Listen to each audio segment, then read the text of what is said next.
Assalamualaikum warahmatullahi wabarakatuh.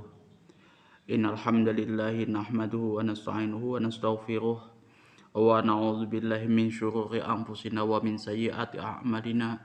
May yahdihillahu fala mudilla lahu wa may yudlil fala hadiyalah. Asyhadu an la ilaha illallah wahdahu la syarikalah wa asyhadu anna Muhammadan abduhu wa rasuluh. Allahumma shalli ala sayidina Muhammad wa ala ali sayidina Muhammad kama sholaita ala sayyidina Ibrahim wa ala ali sayyidina Ibrahim wa barik ala sayyidina Muhammad wa ala ali sayyidina Muhammad kama barakta ala sayyidina Ibrahim wa ala ali sayyidina Ibrahim fil alamin innaka Hamidum Majid. Rabbi shrah li sadri wa yassir li amri wahlul 'uqdatam min lisani yafqahu qawli, amma ba'du. Hadirin hadirat jamaah kaum muslimin wal muslimat yang dirahmati oleh Allah Subhanahu wa taala. Kali ini kita akan membahas tentang hadis nomor 115. Nah, hadis ini merupakan hadis mansukh dari hadis yang menghapus, menasahkan hadis yang sebelumnya, yaitu hadis 114 yang kemarin kita bahas. Yang mana hadis ini diriwayatkan dari sahabat Rasulullah Samurah bin Jundab radhiyallahu anhu. Wa an Samurah bin Jundab radhiyallahu anhu qala Rasulullah sallallahu alaihi wasallam, man tawadda'a yaumal jum'ati fabiha wa ni'mat wa man igtasala fal ghuslu afdal. Rawahul khamsah wa hasanahu Tirmidzi. Hadis ini diriwayatkan oleh imam yang 5, dihasankan oleh al-Imam Tirmidzi. Wa an Samurah bin Jundab radhiyallahu anhu, dari Samurah bin Jundab, semoga Allah meridhoinya, telah bersabda Rasulullah sallallahu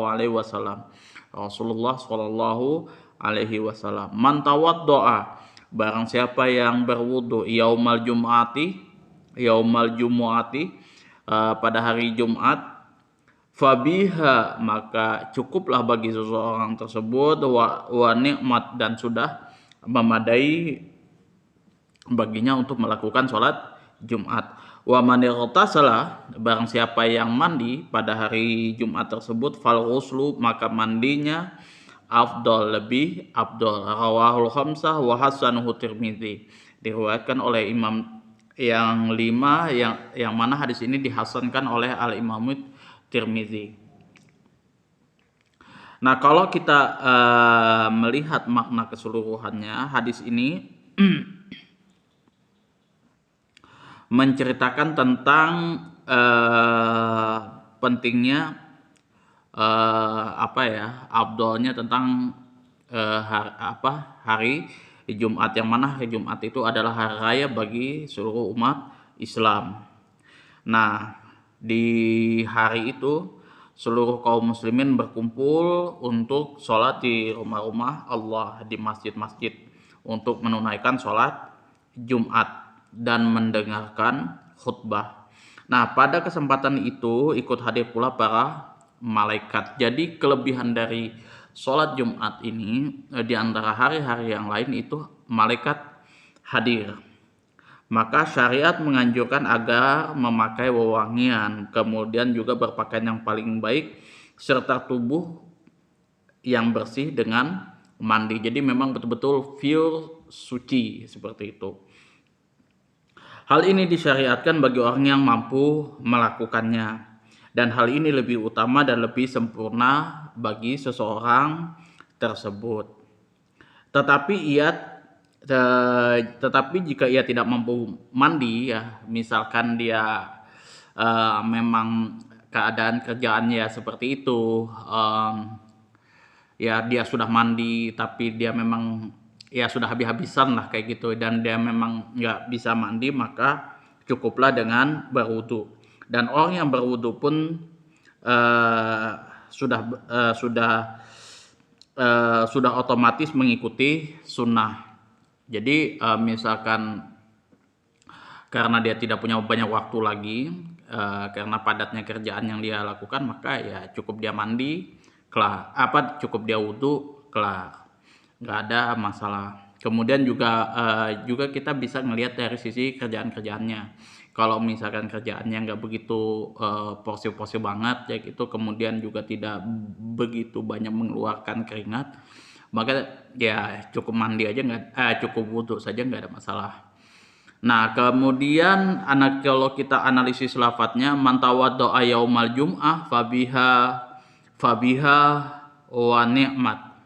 Barang siapa yang berwudu pada hari Jumat, berarti dia telah memperoleh keutamaan karena melakukan rushah atau sunat. Lafadz fabiha adalah jar majrur. Nah, jadi fabiha ini fa-nya itu bukan nano ya, itu huruf jawab dari man tawaddo'a. Jadi jawabnya dari man tawaddo'a di situ, harfu man di situ adalah fabiha wa ni'mat.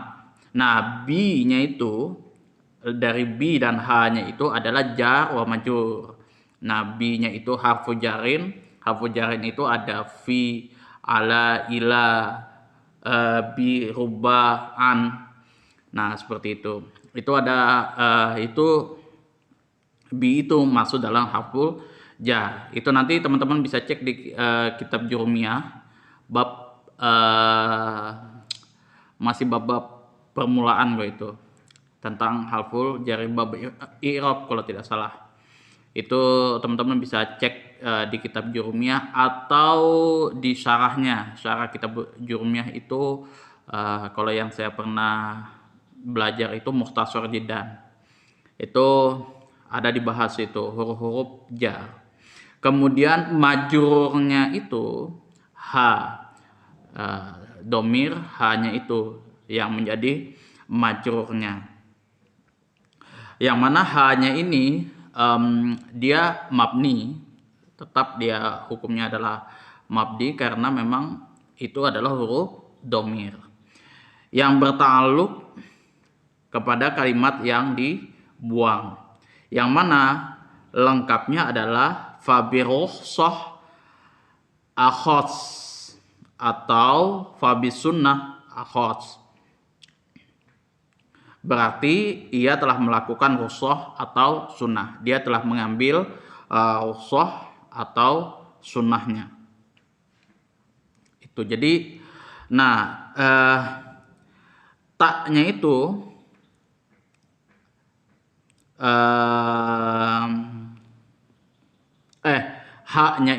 haknya fabiha di situ kembalinya itu ke lafadz sebelumnya yang sudah dibuang. Biasanya kalau dibuang atau disembunyikan. Biasanya kalau dalam kitab-kitab kitab-kitab kuning itu ada memang lafadz yang tidak disebutkan lagi. Jadi dia sudah di atas, biasanya sudah seperti itu, sudah dijelaskan, kemudian cukup diganti dengan domir. Nah, berarti kembalinya ke atasnya, ke kalimat sebelumnya.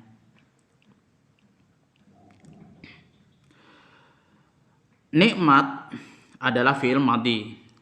Jadi kalau teman-teman belajar mushorab itu pasti akan tahu lah yang namanya ilmu fi'il madhi.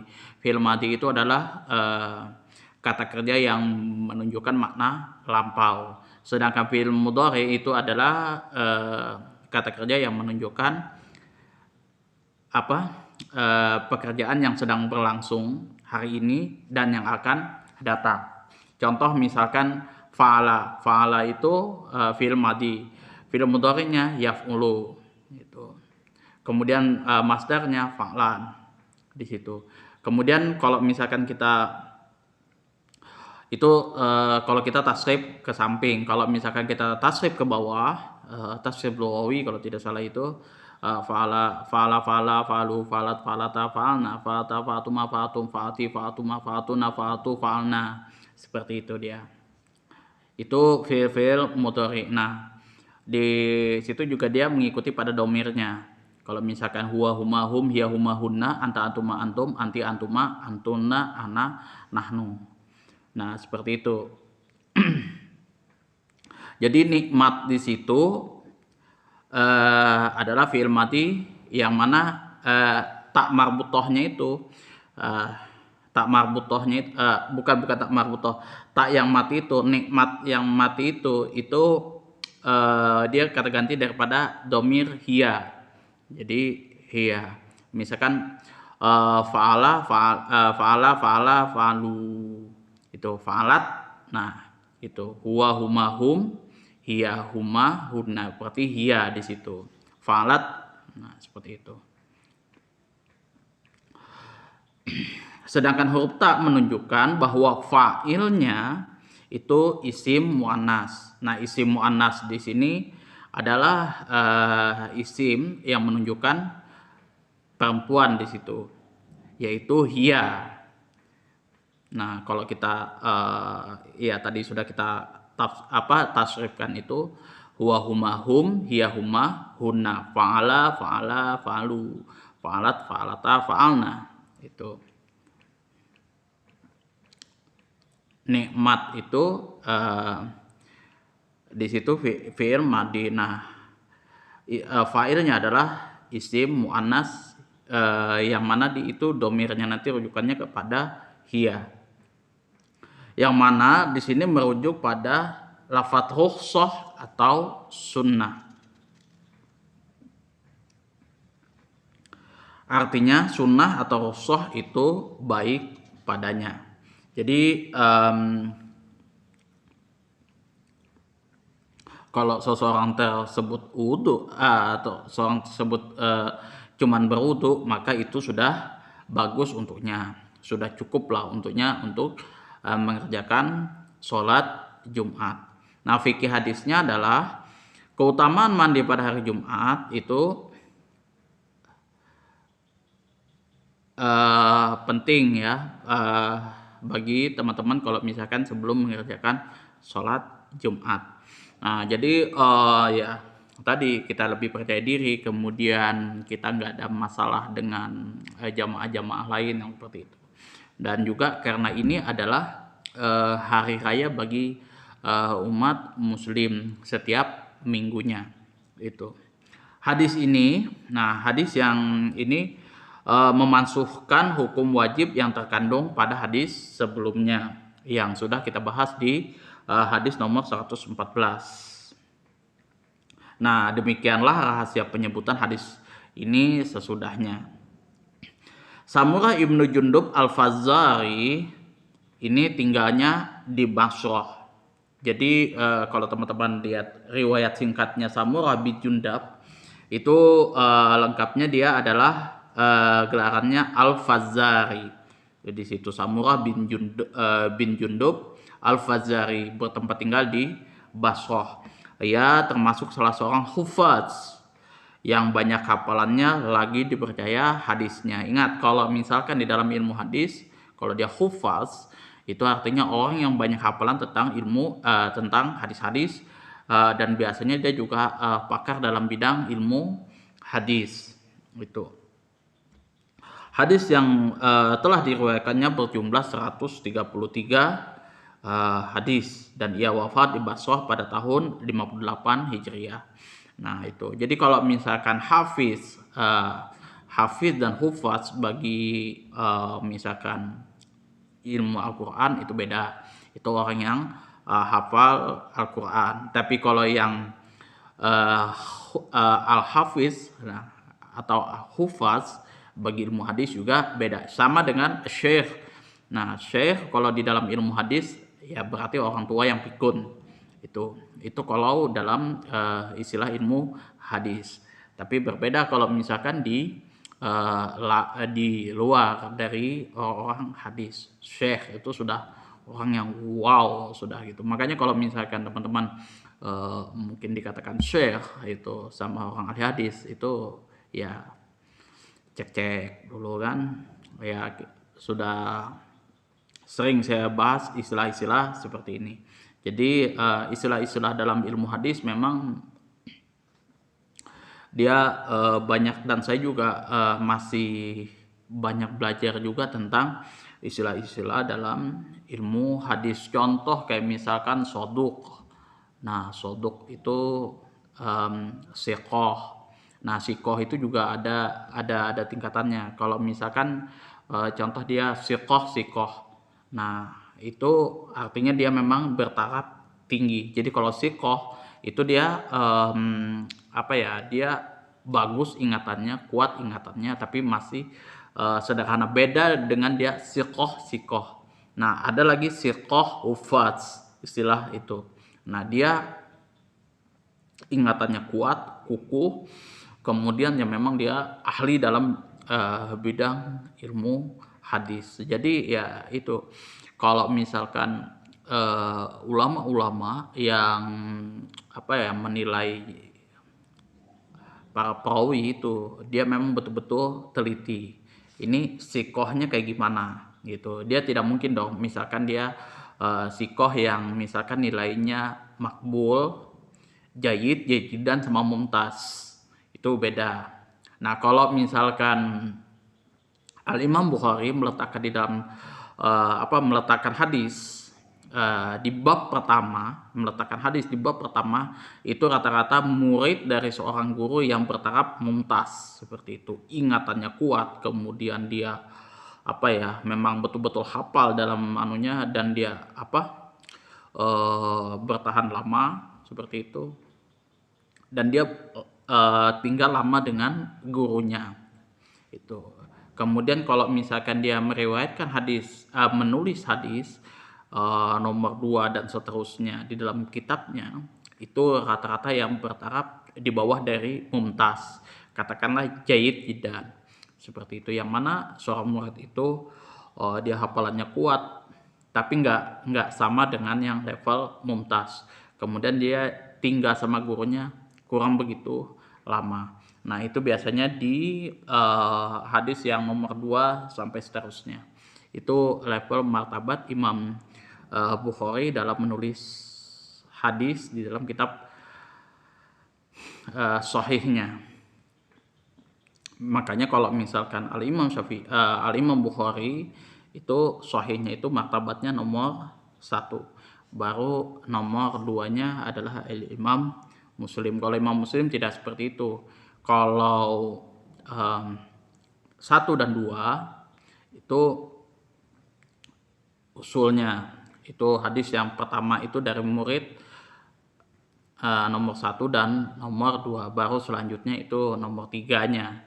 Seperti itu. Itu sudah, makanya dia Sahih Muslim lebih rendah sedikit ketimbang Sahih Bukhari. Kalau Sahih Bukhari itu kalau misalkan dia syarat seorang guru perawi itu bersambung, itu dia mesti harus bertemu. Jadi selain dia hidup sezaman, dia harus bertemu. Nah, makanya kalau misalkan para ustadz yang mentahrijh hadis, dia mesti juga lihat tarikhnya. Jadi tarikhnya orang ini, perawi ini hidup kapan, meninggalnya dia kapan. Kemudian baru dicek lagi daftar-daftar guru sama murid. Misalkan gurunya, misalkan dari sahabat dia punya murid nggak, saya dicek dulu daftarnya seperti itu. Nah, baru kalau misalkan sudah ketemu kayak gitu, nah baru muridnya lagi dicek daftar gurunya ada nggak, itu sampai ke bawah seperti itu. Jadi kalau istilah mentahrijh hadis, menilai hadis itu jujur sakitnya luar biasa ya. Kalau saya jujur aja nggak pernah salah dalam menilai hadis, mentahrijh hadis, saya nggak pernah salah. Itu berbeda kalau dengan Syekh Nasruddin Albani kalau tidak salah itu. Beliau banyak ulama yang berpendapat bahwa beliau itu banyak salah. di dalam menilai hadis, wajar. Karena kalau jobnya Syekh Nasruddin Albani itu banyak dia, mulai dari Sahih Bukhari, Muslim, Sunan Abu Daud, At-Tirmidzi, yang kutubus sab'ah itu dia tahrij, itu luar biasa itu. Kalau saya memang tidak pernah salah dalam menilai hadis, karena saya tidak pernah menilai hadis. Itu saya tidak pernah menilai hadis, makanya saya tidak pernah salah. Beda kalau misalkan orang yang banyak menilai hadis, maka sejatinya ya biasanya memang juga ada beberapa persen yang dia memang salah dalam menilai hadis. Itu wajar. Nah, misalkan contoh kayak misalkan ustadz yang sudah terkenal kayak gitu kan, dia salah, kemungkinan besar dia banyak kesalahan dalam berfatwa gitu. Beda dengan saya yang tidak pernah salah dalam berfatwa. Kenapa? Karena memang saya tidak pernah berfatwa gitu, dan level saya beda dengan ustadz yang memang sudah kondang. Nah, itu aja sih sebenarnya. Itu jadi tergantung kita menilai suatu pendapat, pandangan, dan ini. Makanya ya teman-teman, ya, saran saya pribadi itu banyak-banyak belajar lagi sama guru-guru yang sudah alim tingkatannya. Kalau saya pribadi jujur aja hanya sebatas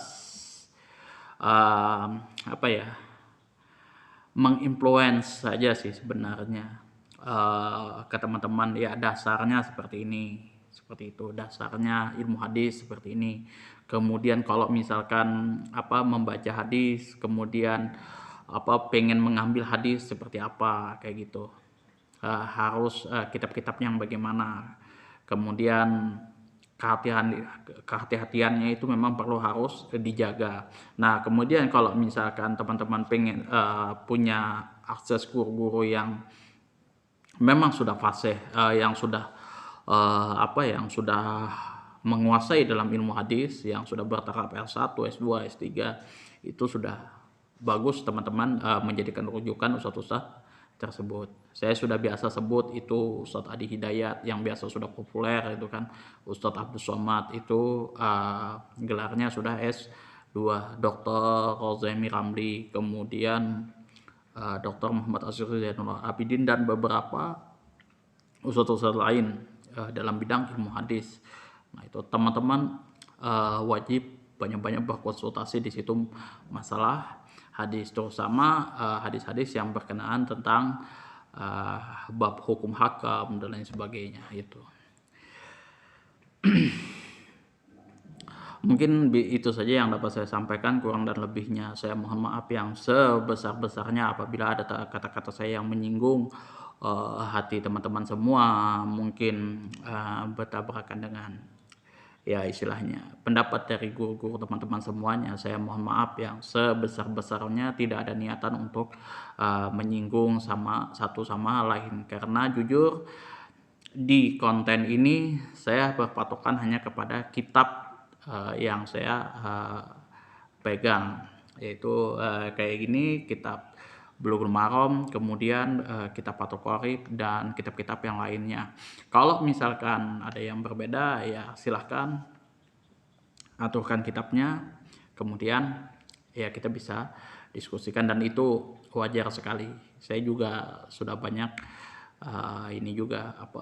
mengkaji juga beberapa kitab-kitab yang lain, kayak misalkan contoh Bidayatul Mujtahid, itu sudah banyak perbedaan pendapat yang memang sudah ada terjadi di kalangan teman-teman semua di Indonesia. Itu wajar dan sangat istilahnya ya lumrah lah itu, karena guru teman-teman berbeda, cara pandang guru teman-teman juga berbeda, rujukan referensinya pun juga beda. Itu saja yang dapat saya sampaikan. Akhirul kalam, assalamualaikum warahmatullahi wabarakatuh.